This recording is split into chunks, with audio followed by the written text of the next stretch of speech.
So Bill Hamilton was one of the people who was a huge inspiration for me and for evolutionary medicine in general.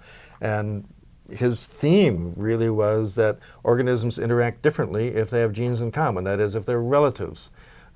It sounds to me like those ideas have flourished and grown and differentiated into the kind of work that you're doing. Very much so, yeah. So, yeah, and I mean, Hamilton also is a major inspiration for my work. Yes, so, I mean, the basic idea of Hamilton is, yeah, you should help your family members, maybe not help non-family members, for the simple reason that evolutionarily you have genes in common with family members.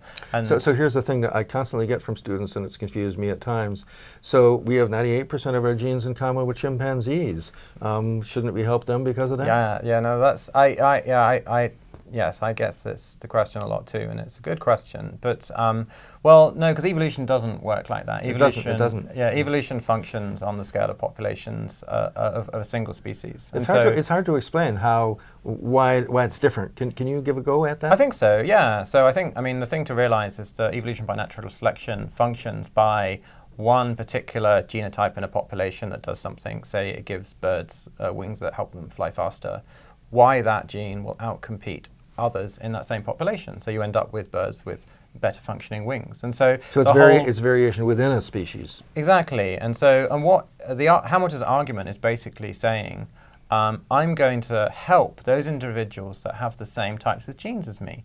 And in doing so, you can increase the frequency of those genes in a population.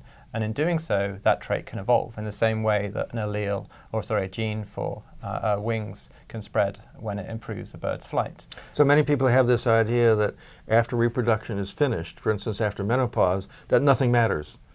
But this seems to offer an opportunity for things to still matter, even after you're not reproducing yourself. Very much so, absolutely, yeah. So there's multiple ways an organism can increase its genetic representation in the following generations. One is to reproduce itself, but an organism can also invest in others that share its same genotypes and increase its frequency of its representation that way.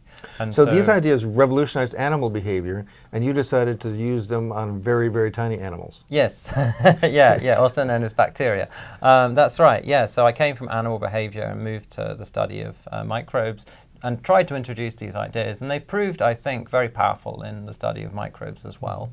And what we really see is that microbes work together very effectively with the same genotype. So they reproduce differently to us. They reproduce through something that's called binary fission, but basically what that means is the cell divides and creates identical copies of itself, barring mutation. No sex like we have required. No, exactly not. They do have their own unusual form of bacterial sex. Exactly, they can swap little bits of DNA, but the predominant mode of reproduction is this binary fission. And so very quickly, a single individual can make clones of itself. It's clonal reproduction. It can make its own clone army, and in doing so, it can create a big, in evolutionary terms, a unit of interest. You know, these guys will work together against the world, and they do all kinds of things together. They make enzymes that break down complex molecules. They make protective molecules that protect their clone, and they also make a lot of weapons that fight other clones. So the clone wars, I suppose, if you want to call it that. And so each of these things benefit the group, but are somewhat expensive for the individual. Exactly. The question is how those can be maintained if the individual could reproduce more without them. Exactly, and what we find is, just as Hamilton suggested, is that being a clone really solves that problem, because a cost to an individual cell that then is felt as a benefit for clone mates can evolve very, very easily, because the cost itself is at the level of a single cell that's in this single genotype group.